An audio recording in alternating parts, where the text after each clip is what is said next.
일터에서 여러분을 괴롭히는 고민거리, 풀리지 않는 갖가지 궁금증을 모두 듣고 해결해드리는 시간을 마련했습니다. 벌써 마지막 사연이네요. 오늘의 사연 소개해드리겠습니다. 안녕하세요. 현장직 근로자 5년차 장근로 대리입니다. 지난달 건설 현장에서 근무하다가 아무렇게나 방치된 건설 자재에 부딪혀 저와 제 동료 셋이 모두 골절 진단을 받았습니다. 현장직 근로자는 몸이 재산인데 현장에 아무렇게나 방치된 자재에 다친 게 처음이 아니라 정말 억울합니다. 현장에서 몇 번이나 방치된 자재 관리를 요청했는데도 관리자들은 알겠다고 건성으로 답하거나 부주의한 제 탓이라고 합니다. 이렇게 다쳐도 대표님은커녕 현장 소장님조차 제대로 사과도 안 하고 있어서 정말 화가 납니다. 주변에서는 누가 책임이 있는지는 모르지만 산업안전보건법이나 중대재해처벌법으로 처벌할 수 있을 거라는데 어떤 법으로 누구를 처벌할 수 있을까요? 현장에서 다치셨지만 제대로 된 사과 한마디 못 들으셨다니 정말 안타까운 사연이네요. 장근로님의 궁금증처럼 어떤 법으로 누구에게 형사책임을 물을 수 있는지 이번 시간에는 산업안전보건과 중대재해처벌법의 관계를 살펴보고 비교해 보도록 하겠습니다. 함께 학습을 떠나볼까요? 이번 시간의 학습 목표와 학습 내용입니다.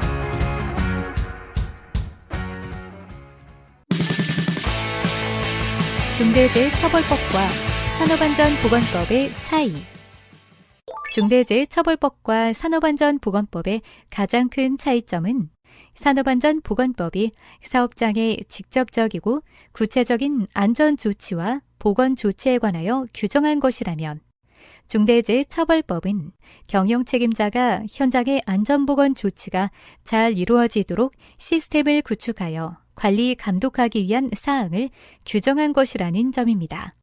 보다 쉽게 이해하기 위해 예를 들어보면 중대재해처벌법의 경우 개인사업주나 경영책임자 등은 종사자의 안전보건상 유해 위험을 방지하기 위해 전담 조직을 설치하는 등 안전보건 관리 체계를 구축해야 하고 산업안전보건법과 같은 안전보건 관계법령에 따른 교육을 실시하는지 반기 1회 이상 점검하는 등 관리상 조치를 해야 합니다. 이는 경영 책임자가 사업의 대표자로서 경영하는 모든 사업의 안전보건에 대해 관리 감독을 체계적으로 하기 위한 의무입니다. 반면 산업안전보건법의 경우 개별 사업장에서 이행해야 하는 직접적이고 구체적인 안전조치, 보건조치를 상세히 규정하고 있습니다. 추락위험 장소에 작업 발판이나 안전난간 설치하는 안전조치라든지 5kg 이상 중량물에 대해 안내 표시를 하거나 손잡이를 부착하는 등의 보건 조치를 하는 것이 이러한 내용입니다. 이와 같이 경영 책임자가 기업 전체에 대해 경영상 결정권자로서 해야 하는 안전보건 확보 의무와 개별 사업장에서 사업주가 여러 기관을 통해 해야 하는 직접적이고 구체적인 안전보건 조치 의무가 두 법을 통해 함께 작동함으로써 궁극적으로 안전한 일터를 만들어 산업재해를 예방할 수 있도록 하고자 하는 것입니다. 중대시민재해는 고용노동부 소관의 내용은 아니지만 중대산업재해와 보호대상 적용 범위 재해 정의에서 차이점을 나타내고 있습니다.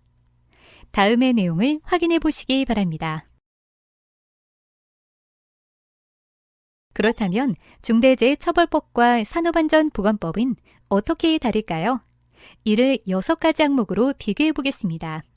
먼저 중대재해처벌법은 자연인인 개인사업주 또는 경영책임자가 의무주체입니다. 법인의 경우 의무주체가 처벌되는 경우 양벌 규정으로 함께 처벌합니다. 반면 산업안전보건법은 개인이나 법인인 사업주를 의무주체로 규정하고 있습니다.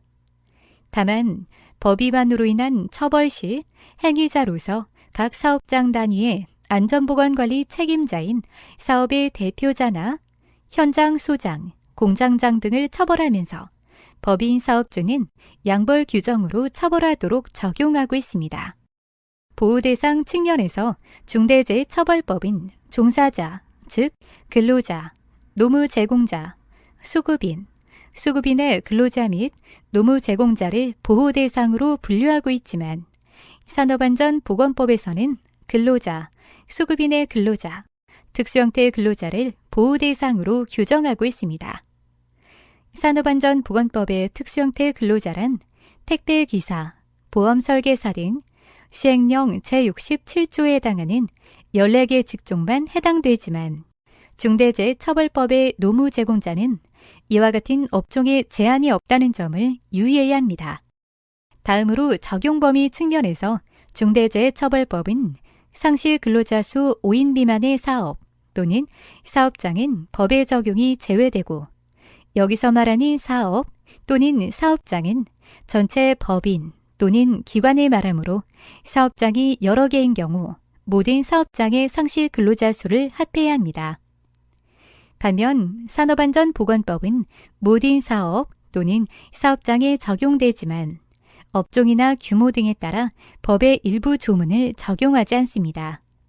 그리고 산업안전보건법은 사업장을 단위로 적용하기 때문에 개별 사업장의 상시 근로자 수를 기준으로 적용한다는 점이 중대재해처벌법과 다르다는 것을 유의해야 합니다.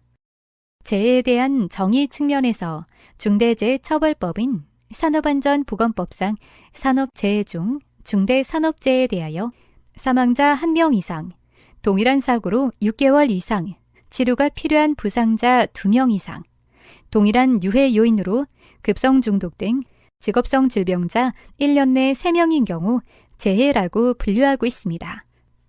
반면 산업안전보건법상 중대재해란 산업재해 중 사망자 1명 이상, 3개월 이상 요양이 필요한 부상자 동시 2명 이상, 부상자 또는 직업성 질병자 동시 10명 이상인 경우 재해라고 분류하고 있습니다.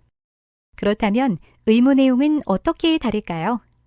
앞서 살펴본 바와 같이 중대재해처벌법은 개인 사업주 또는 경영 책임자 등이 기업 전체에 대한 경영상 결정권자로서 해야 하는 종사자에 대한 안전, 보건 확보 의무를 내용으로 하고 있습니다.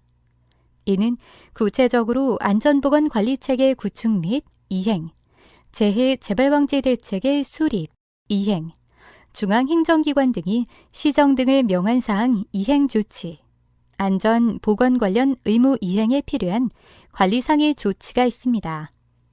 반면 산업안전보건법은 개별 사업장에서 사업주가 여러 기관을 통해 해야 하는 직접적이고 구체적인 안전조치와 보건조치 의무를 내용으로 하며 안전보건규칙에 보다 상세히 그 내용을 규정하고 있습니다.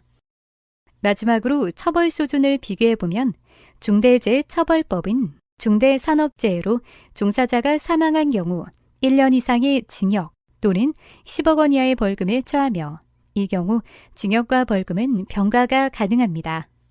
반면 산업안전보건법은 근로자가 사망한 경우 7년 이하의 징역 또는 1억 원 이하의 벌금에 처합니다. 부상이나 질병의 경우 중대재해처벌법은 7년 이하의 징역 또는 1억 원 이하의 벌금에 처하나 산업안전보건법의 부상이나 질병의 결과와 상관없이 법령상의 안전보건조치 의무를 위반한 경우 5년 이하 징역 또는 5천만 원 이하의 벌금으로 처벌합니다.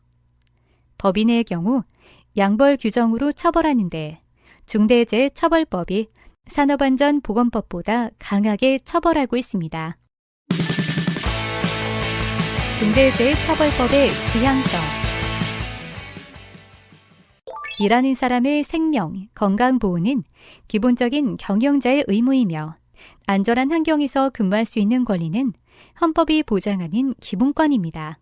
따라서 기업에게 법령이 정한 기준대로 하라는 의미가 아니라 기업 스스로 사업장 내 위험 요인을 발굴하여 제거, 대체 및 통제 방안을 마련, 이행하고 이를 지속적으로 개선하는 체계를 구축하도록 하는 것이 중대재해처벌법의 목적이자 지향점입니다. 즉, 경영 책임자가 경영 목표 달성을 위한 관리를 하듯이 안전도 경영의 일부라는 인식하에 산업재해 예방을 위한 시스템을 갖추도록 노력해야 합니다.